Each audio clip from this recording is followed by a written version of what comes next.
The massive Valian warships cut through the darkness of space like silver daggers, their hulls gleaming under distant starlight. Admiral Kethra stood on the bridge of her flagship, the Stellar Dominion, watching the tactical display with cold satisfaction. 57 vessels of the 7th Fleet moved in perfect formation toward their target, a pathetic human mining colony called Haven's Rest. "Sensor sweep complete, Admiral," reported her tactical officer, his 4 arms dancing across the control panels. "The humans have nothing but civilian mining equipment, a few patrol craft, maybe some outdated defensive platforms. This will be over in minutes." Kethra's mandibles clicked in amusement. The Valian Empire had conquered 47 worlds in the past decade, each victory adding to their growing reputation as unstoppable conquerors. These humans would be no different. Their species was young, barely 3 centuries into space travel, and their colonies were scattered and poorly defended. "Maintain approach vector," she commanded. "We'll demand their surrender first. If they refuse, we demonstrate why resistance is futile." 300 kilometers away, hidden in the shadow of a massive asteroid, Commander Park Min-ho pressed his back against the cold rock wall and checked his chronometer. The former Republic of Korea Marine had been watching the alien approach. For the past 6 hours, every muscle in his body coiled like a spring. His hands, scarred from years of military service and recent months of dangerous preparation work, moved carefully over the concealed explosive charge. The device looked nothing like military ordnance, because it wasn't. Min-ho had built it from mining supplies, industrial-grade charges normally used to crack open asteroids for their precious metals. "Phoenix Base to all units," came Lee So-young's voice through his earpiece, barely above a whisper. "Enemy fleet entering the outer perimeter. All teams report status." Min-ho keyed his transmitter once, a single click meaning ready. Around the asteroid field, 49 other signals clicked. Back in response, 50 humans, most of them civilians, preparing to face an armada that had never known defeat.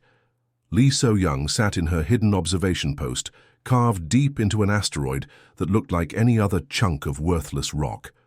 But this particular asteroid had been hollowed out over 3 months of careful work, its interior transformed into a command center that would make any military strategist proud. Banks of monitors showed feeds from hidden cameras throughout the asteroid field, each one positioned to track enemy movement through the maze she had helped design. The mining engineer had spent 15 years working in asteroid fields across human space, learning every trick of navigation, every danger that could trap an unwary ship. Now she was using that knowledge for a very different purpose. "Tae-hyun, what's your status?" she whispered into her microphone. "Locked and loaded," came Kim Tae-hyun's reply from his position aboard the mining vessel, Iron Hawk. The ship looked like any other industrial craft, battered hull, cargo containers strapped to its exterior, warning lights blinking to indicate hazardous materials aboard. But its appearance was deceiving. Hidden beneath the civilian exterior, the ship's mining lasers had been modified and upgraded, their power output increased beyond safe operational limits. Tae-hyun ran his hand along the control panel, feeling the vibration of the overcharged laser assembly. In his normal life, he used these tools to carve up asteroids for processing. Today he would be carving up something very different. Around him, scattered throughout the asteroid field, 49 other modified mining vessels waited in silence. Their crews were an unlikely collection of warriors, former soldiers who had come to the frontier seeking peace, miners who knew every rock in the field by sight, engineers who could turn any piece of equipment into a weapon, and farmers who had learned that sometimes you had to fight to protect what you'd grown. The Valian fleet continued its approach, their formation beautiful and precise. Admiral Kethra had arranged her ships in a classic conquest pattern, heavy cruisers in the center, destroyers forming a protective screen, fighters ready to deploy for cleanup operations. It was a formation that had worked perfectly on 47 other worlds. "Sir," reported the sensor operator aboard the Stellar Dominion, "I'm detecting some unusual readings from the asteroid field. The humans appear to have ships moving deeper into the maze." Admiral Kethra's eyes narrowed as she studied the display. Several small vessels were indeed moving away from Haven's Rest, heading into the densest part of the asteroid field. "Cowards," she hissed. They're trying to escape through the back door. Send the third squadron to cut off their retreat. We'll trap them like insects in a web." Minho watched through his scope as the alien ships began to spread out, exactly as So Young had predicted they would. The Valians were thinking like conquerors, not like hunters. They saw prey running and instinctively moved to surround it. They had no idea they were walking into the most carefully prepared ambush in human history. The first alien ships entered the outer edge of the asteroid field, their sleek hulls navigating between the floating rocks with mechanical precision. Their sensors probed ahead, mapping safe passage routes and marking potential threats. But the sensors were calibrated for military dangers: mines, weapons platforms, enemy ships. They weren't designed to detect mining charges disguised as natural mineral deposits, or to recognize that some asteroids had been carefully repositioned over months of patient work. Minho's smile was cold and predatory as he watched the aliens take the bait. These creatures thought they were the hunters, arriving to claim another easy victory. They were about to learn that humans didn't become apex predators through superior strength or advanced technology.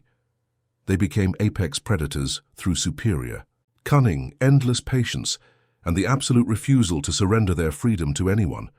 The trap was set. The prey had entered the killing ground. Now it was time to close the jaws. The Valian fleet moved deeper into the asteroid field like a pack of silver wolves, their formations spreading wider as they pursued the fleeing human ships. Admiral Kethra watched her tactical display with growing satisfaction as her vessels took positions throughout the rocky maze. The humans were running scared, diving deeper into the dangerous asteroid field where they would eventually be cornered and destroyed. "Third Squadron, maintain pursuit vector," she commanded, her voice echoing across the bridge of the stellar dominion. "Fifth Squadron, swing around the outer rim and cut off their escape route. These primitive creatures will learn that running only delays the inevitable." The lead Valian cruiser, Void Piercer, glided between two massive asteroids, its captain confident in his ship's superior technology. The vessel's shields hummed with energy, its weapon systems locked onto the fleeing human ships ahead. "Commander, Vexthul had destroyed human colonies before. They always broke so easily once their pathetic defenses crumbled." "Sir, I'm detecting some unusual mineral compositions in this asteroid," reported his science officer, studying the readings from a particularly large rock formation they were passing beneath. "Ignore it," Vexthul replied dismissively. "Focus on the prey. These humans are—" The explosion that followed turned space itself into a hellscape of fire and flying metal. The massive asteroid above them didn't just break apart. It erupted like a volcano, unleashing months of carefully placed mining charges in one devastating blast. The Void Piercer's shields flared bright blue as they absorbed the initial shockwave, but what came next was far worse. Thousands of tons of rock and metal debris spread outward in an expanding cloud of destruction. The chunks weren't random. They had been precisely calculated by Lee So-young's team to create maximum chaos.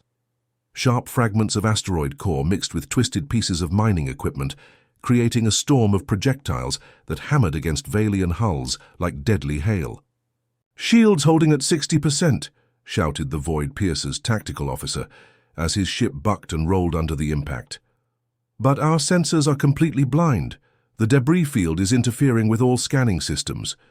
Admiral Kethra stared at her display in shock as the Void Piercer disappeared from view, swallowed by an expanding cloud of rock and dust. "What just happened?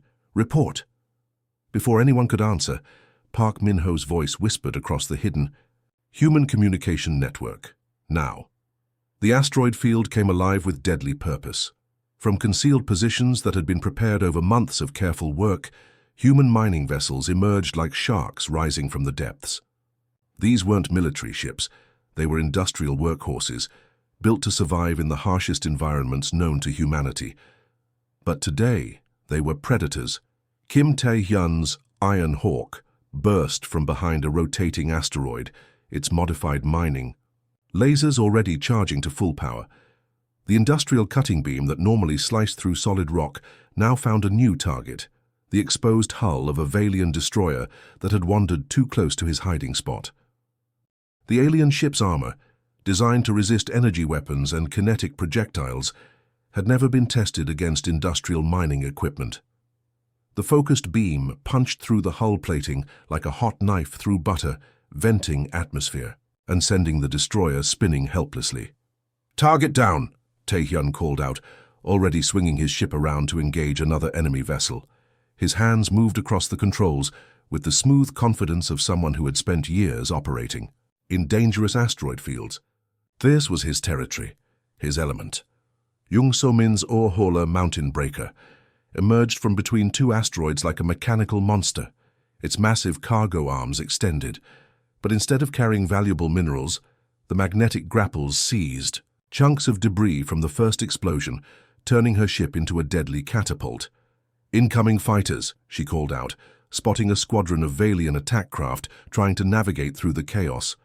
With practiced precision, she launched a barrage of rock fragments at speeds that would have pulverized any normal asteroid. The alien fighters, designed for clean space combat, couldn't adjust quickly enough to the improvised projectile attack. One fighter took a 20-ton chunk of iron ore directly to its cockpit, the impact crushing the small craft instantly. Another tried to dodge, but flew directly into a second wave of debris, its sleek hull crumpling like paper. The surviving fighters scattered, their pilots screaming warnings about impossible weapons and rocks moving like missiles. The Valian formation, so precise and deadly just moments before, began to fall apart as individual ships found themselves cut off from their companions. The debris cloud from the first explosion continued to expand, creating a fog of war that their advanced sensors couldn't penetrate. Every asteroid could hide an enemy, every shadow could conceal death. Commander Park Jun-suk piloted his converted mining shuttle, Silent Thunder, through the chaos with the skill of someone who had navigated asteroid fields for 20 years. His ship was small and agile, built to squeeze into tight spaces where larger vessels couldn't follow. Now he used that advantage to dart between enemy ships like a mosquito, his mining charges modified into guided torpedoes. "This is for my daughters." "School," he muttered as he launched his payload at a Valian cruiser. The mining charge, originally designed for controlled demolition work, struck the alien ship's engine section and detonated with devastating effect. The cruiser's power systems failed in a cascade of explosions, leaving it dead in space. Lee So-young watched the battle unfold from her hidden command center, coordinating the human forces with the precision of a master conductor.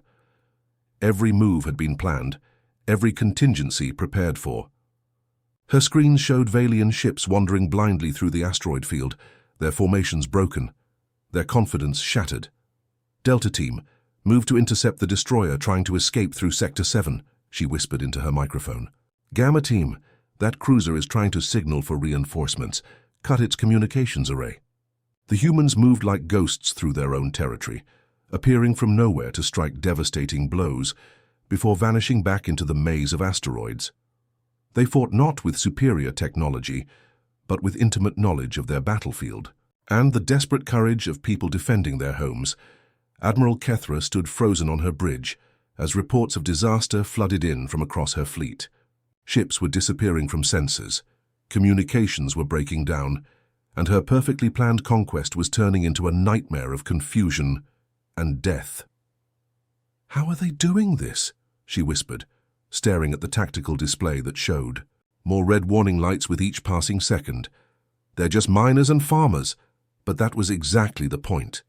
These humans weren't professional soldiers trained in academy warfare. They were survivors who had learned to turn every tool into a weapon, every challenge into an opportunity. They had taken the deadliest environment in known space and made it their ally. The hunters had indeed become the hunted, and they were learning too late that humans were very, very good at hunting.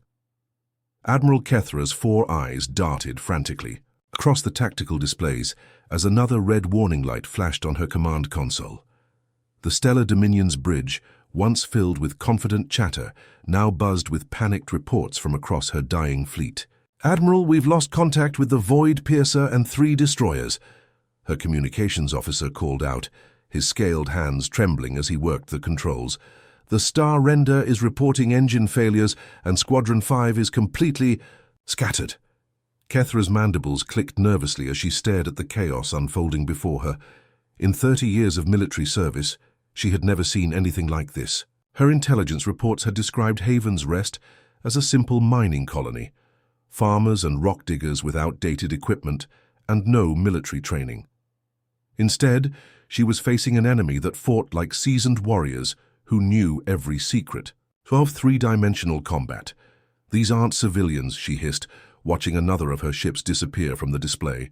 These are tactical masters disguised as miners. Deep within her hidden asteroid command center, Lee So-young studied the holographic display that showed every ship movement across the battlefield. Her fingers danced over the control interface, each gesture controlling hidden explosive charges scattered throughout the asteroid field. 23 years of mining experience had taught her to read the structure of asteroid fields like a book, understanding exactly where pressure points lay and how chain reactions could be triggered. "Target that cruiser formation," she whispered to her assistant, pointing at a cluster of Valian ships trying to regroup near a large asteroid cluster. "Section 7 Cascade Sequence, 3-second delay between charges." Her assistant Park Ji-woo nodded and began entering the activation codes. The young woman had spent the last 3 months helping to wire the asteroid field with enough explosive charges to level a small moon. Every cable had been hidden, every detonator camouflaged to look like natural mineral formations. "Cascade ready," Ji-woo reported. "All charges showing green." "Execute," So-young ordered. The explosion began deep within a massive asteroid, tearing through its core like a devastating earthquake. But this wasn't random destruction. It was precisely engineered chaos. The blast triggered a second charge, then a third, creating a chain reaction that sent a wall of rocky debris rolling toward the regrouping Valian ships like an avalanche in space. The enemy vessels scattered in panic, their pilots desperately trying to avoid the expanding cloud of destruction. But their evasive maneuvers drove them exactly where So-young wanted them, into the kill zones where Park Jae-won and his drone swarm waited. Jae-won's converted mining platform, Rock Crusher, hung motionless behind a rotating asteroid, its cargo bays filled with dozens of small automated drones. These weren't military weapons. They were mining robots designed to crawl into tight spaces and place controlled demolition charges. But today, they served a very different purpose. "Launching the swarm," Jae-won announced over the communication network as his cargo doors opened. 50 small drones burst out like a cloud of mechanical insects, each one programmed with target coordinates and armed with enough explosives to crack open an asteroid. The drones moved with the erratic patterns of creatures that had evolved to navigate complex three-dimensional environments. They twisted and spun through the debris field, their small size making them nearly impossible for Valian targeting systems to track. The alien gunners, trained to fight other warships in clean space, found themselves helplessly firing at targets, no bigger than trash cans that moved like living things. "What are these things?" screamed the captain of the Valian destroyer. "Death strike," as 3 drones attached themselves to his hull like metallic parasites. He ordered his crew to activate the ship's defensive systems, but the point defense lasers couldn't target objects so close to the hull without risking damage to their own ship. The explosion that followed tore through the destroyer's armor plating, venting atmosphere and sending the crew scrambling for emergency stations. 2 more drones found the ship's engine ports, their charges detonating inside the propulsion system and leaving the vessel dead in space. All across the battlefield, the human drones swarmed over Valian ships like angry hornets defending their nest. They crawled into weapon ports, attached to sensor arrays, and found every vulnerable point that military designers had never considered protecting against such small, determined attackers. Kim Tae-hyun's voice crackled through the communication network from his position aboard the Iron Hawk. "Admiral, 3 cruisers are breaking off from the main engagement. They're heading straight for Haven's Rest." Lee So-young quickly switched her display to track the fleeing ships. The Valian vessels were moving at maximum speed, clearly hoping to break through to the colony and complete their original mission despite the chaos around them. "Intercept course plotted," Tae-hyun continued, "but I can't stop 3 cruisers with just my ship." Park Min-ho's voice came through the comm system, calm and confident despite the battle raging around them. "Don't worry, Tae-hyun. Those ships are heading exactly where we want them to go." Hidden throughout the direct route to Haven's Rest, Min-ho had spent weeks placing his most devastating surprises. The fleeing Valian ships thought they were escaping the chaos of the asteroid field, but they were actually flying into the most carefully prepared trap of all. The lead cruiser, Plasma Fang, raced between two seemingly innocent asteroids at full speed. Its captain, Commander Veltar, was focused entirely on reaching the human colony and salvaging something from this disaster. His sensors showed clear space ahead, no asteroids, no debris, no obvious threats. He never noticed that the two asteroids he had just passed were connected by nearly invisible cables, or that those cables were lined with shaped charges designed to slice through the toughest materials known to human engineering. The explosions came from both sides simultaneously, creating a scissors effect that caught the Plasma Fang between two walls of directed destruction. The cruiser's shields flared and died under the assault. Its hull, designed to withstand the weapons of other starships, buckled and tore like paper under the industrial-strength cutting charges. Within seconds, the pride of the Valian Navy became an expanding cloud of metal fragments, the two remaining. Cruisers tried to change course, but they were moving too fast to avoid the next trap. Park Dong-hyun, positioned in his mining vessel Stonebreaker, triggered a series of magnetic mines that had been disguised as floating debris. The mines locked onto the metal hulls of the alien ships and detonated with enough force to crater small moons. "This is impossible," Admiral Kethra screamed as she watched her fleet dissolve around her.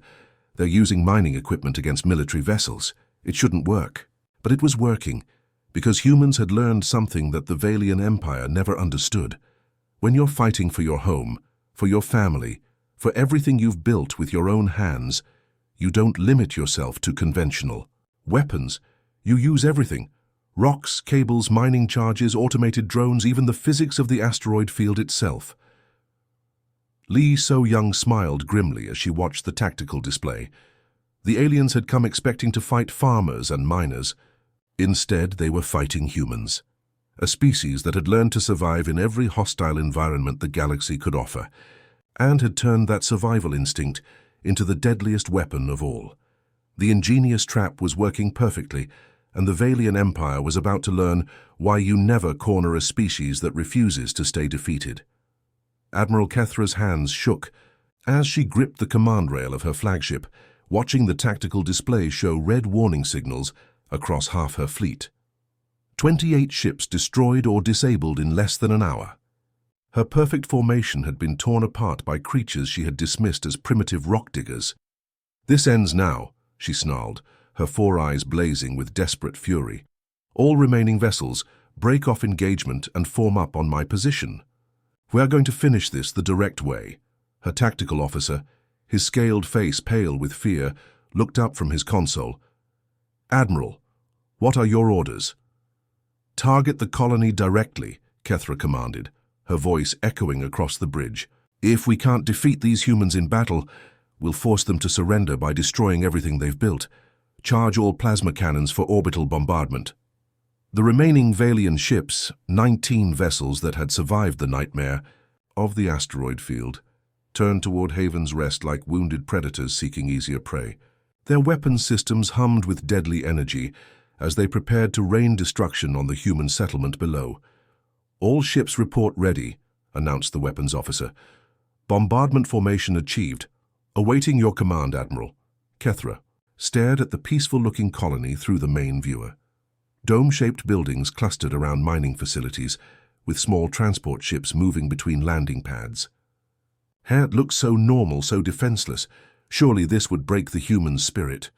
"Fire," she ordered. The bombardment was devastating. Plasma beams and particle cannons turned the surface of Haven's Rest into a hellscape of fire and destruction. The dome buildings collapsed under the assault, their metal frameworks twisting into unrecognizable shapes. Landing pads cracked and shattered, sending chunks of concrete spinning into space.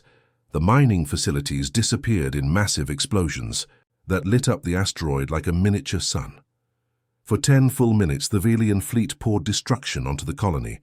Every building, every structure, every sign of human presence was reduced to smoking rubble. When the barrage finally ended, nothing remained but twisted metal and drifting debris. Admiral Kethra smiled with grim satisfaction. Open a communication. Channel to any surviving humans. Demand their immediate surrender. But the silence that followed was not the defeated quiet she expected. Her communications officer worked frantically at his controls, scanning all frequencies for any sign of human response.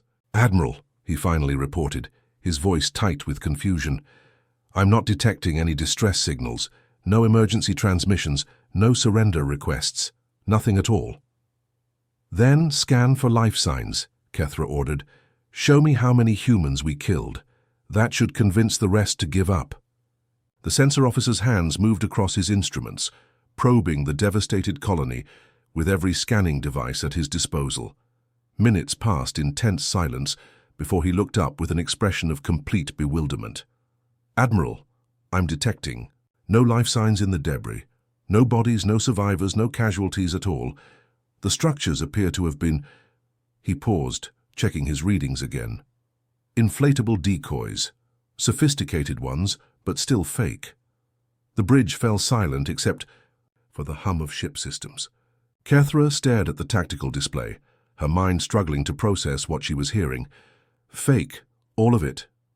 The buildings were hollow frameworks with inflatable sections to give them the appearance of real structures, the sensor officer continued. The landing pads were constructed from lightweight materials designed to look solid from orbit. Even the mining equipment appears to have been non-functional replicas. 30 kilometers away, buried deep within an asteroid that looked like any other chunk of worthless rock, Lee So-young watched the alien confusion through her hidden cameras with cold satisfaction. The real Haven's Rest colony was here, protected by layers of solid stone and redundant life support systems. Every man, woman and child was safe in the underground city they had carved from the asteroid's heart. "Beautiful work," she murmured to herself as she watched the Valian ships floating helplessly above the destroyed decoy. They fell for it completely. She activated her communication system, sending encrypted signals to human forces scattered throughout the asteroid field. "All units, this is Phoenix Base. The enemy has taken the bait and expended their ammunition on empty targets. Execute. Final phase immediately." The response was swift and coordinated. From hidden positions throughout the asteroid field, the remaining human forces emerged with deadly purpose. They had used the aliens' bombardment as perfect cover to reposition themselves for one final decisive strike. Park Min-ho's team had spent the bombardment time moving through maintenance tunnels carved inside the asteroids, placing their most devastating charges in positions the aliens would never expect. Now, as the Valian ships hung motionless above their pointless victory, he triggered the first sequence. The explosion came from directly beneath the enemy formation. What the aliens had taken for empty space was actually filled with nearly invisible cables and shaped charges, positioned during months of careful preparation. The blast created a wall of directed energy that caught 3 Valian destroyers in a crushing embrace of destruction. Choi Min-jun's demolition team had been waiting for this moment. His mining platform, Thunderstrike, emerged from behind a rotating asteroid, its cargo bay doors already open. But instead of mining drones, his ship released a swarm of guided missiles, each one a converted mining charge with improvised guidance systems. "This is for my brother," Min-jun whispered, as he watched his missiles streak toward the nearest Valian cruiser. His brother had died defending another human colony 3 years ago, killed by aliens who thought humans were easy prey. The missiles struck with devastating precision, each one finding a critical system on the enemy ship. Engine sections exploded, weapon arrays went dark, and life support systems failed in cascading failures that left the cruiser dead in space. All around the trapped Valian fleet, the asteroid field came alive with human vessels emerging from concealment. They moved with the coordinated precision of predators who had been planning this moment for months, each ship knowing exactly where to strike for maximum effect. Kim Tae-hyun's Iron Hawk appeared directly above a Valian battleship, its modified mining lasers carving through the enemy's upper hull like a surgeon's scalpel.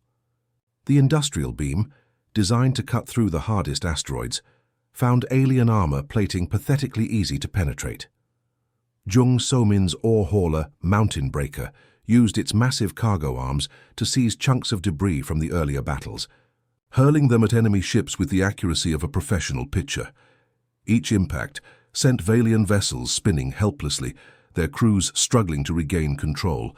Admiral Kethra watched in growing horror as her remaining ships were systematically destroyed around her. This wasn't random combat. It was a carefully orchestrated execution. Every human move had been planned, every trap prepared in advance. "They knew," she whispered, finally understanding the terrible truth. "They knew we would target the colony. They wanted us to waste our ammunition on empty buildings. This whole battle, we've been dancing to their tune from the very beginning.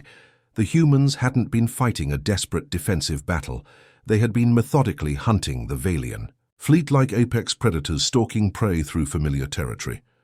Every move, every trap, every seemingly desperate escape had been part of a larger plan to draw the aliens deeper into the killing ground.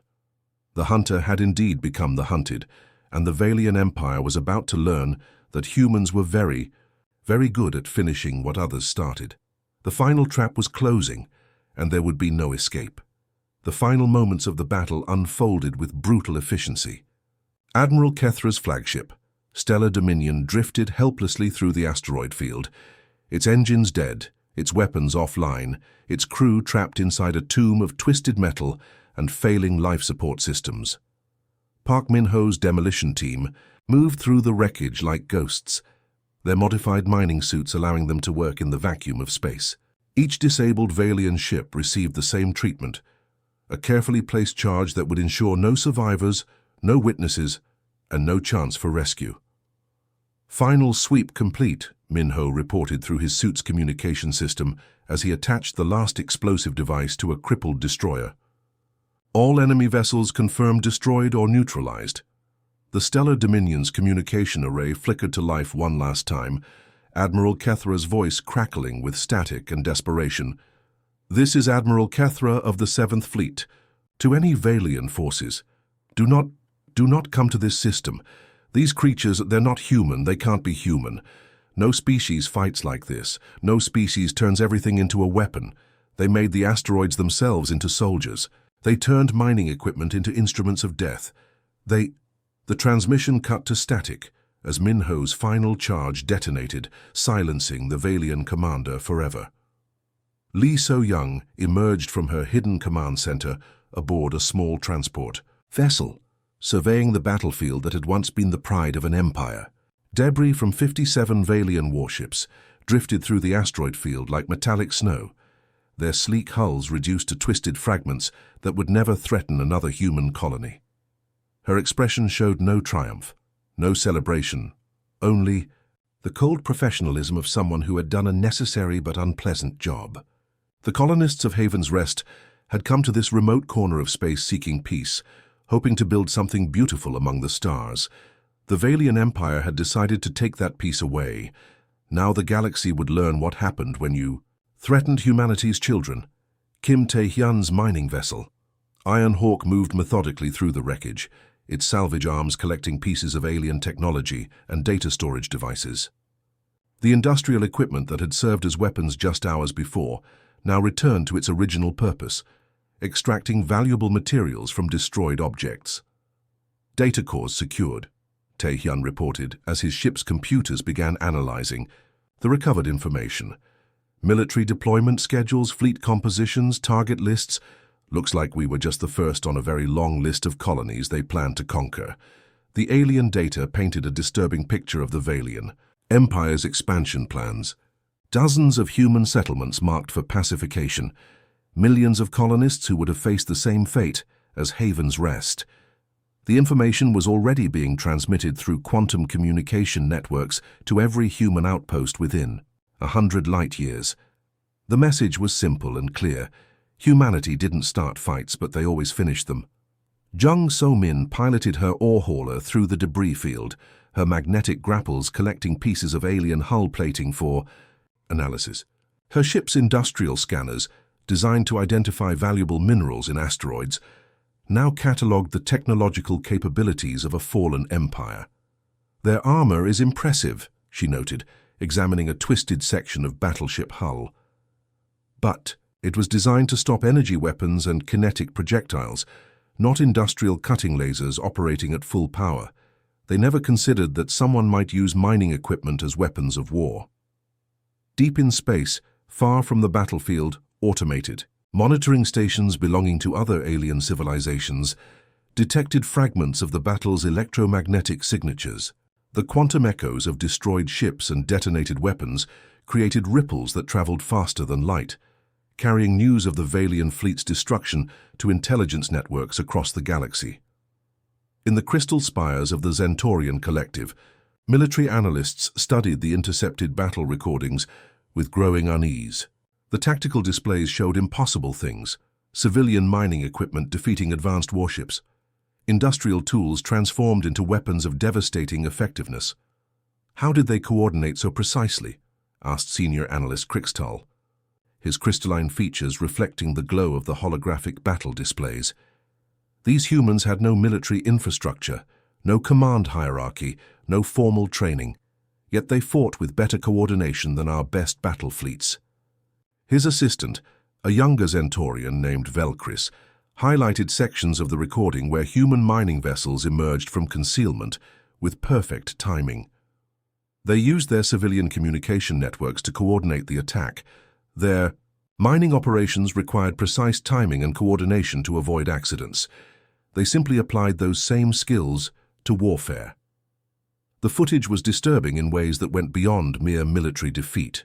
The humans hadn't just won through superior firepower or advanced technology, they had won through superior adaptability, turning every tool into a weapon, every piece of terrain into an advantage, every moment of apparent weakness into a trap.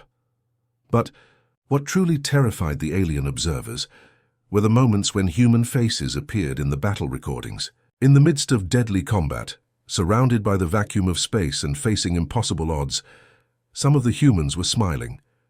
Not the mad grins of berserkers or the cruel expressions of sadistic killers, but the calm, confident smiles of people who knew exactly what they were doing and were completely comfortable with their chosen course of action. They showed no fear, no hesitation, no doubt about their ability to transform a peaceful mining colony into a graveyard for an entire fleet. The recordings spread through galactic intelligence networks like a virus, copied and analyzed by every major civilization within weeks. Military academies studied the battle as an example of asymmetric warfare. Diplomatic corps issued warnings about human unpredictability. Trade organizations quietly updated their risk assessments for dealings with human colonies. The message was clear and consistent across all alien civilizations: avoid human colonies. The species that could find water in the deepest desert, extract food from the most barren wasteland, and discover victory in certain defeat was not to be underestimated or provoked. The Krillian Empire, which had been planning its own expansion into human territory, quietly cancelled those operations. The Void Hunters, known for their ruthless raids on frontier colonies, marked human settlements as off-limits targets. Even the machine intelligences of the Synthetic Collective updated their threat assessment algorithms to classify humans as an apex predator species. Haven's Rest returned to its peaceful mining operations within a month of the battle. The colonists rebuilt their decoy installations to look even more convincing, while their real city deep within the asteroid continued to grow and prosper.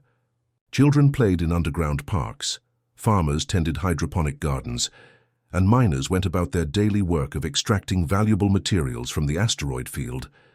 But now everyone knew that beneath the peaceful exterior lay something far more dangerous. The tools of creation could become instruments of destruction at a moment's notice. The mining equipment that carved up asteroids could just as easily carve up warships. The people who had chosen peace were perfectly capable of delivering devastating war to anyone who threatened their chosen way of life. No alien fleet ever troubled Haven's Rest again. The asteroid field became known throughout the galaxy as a place where empires went to die, where the laws of conventional warfare meant nothing, and where humanity's true nature had been revealed in all its terrifying glory. The colonists had wanted only to be left alone among the stars. Now they were, and the galaxy was a more careful place because of it. The end.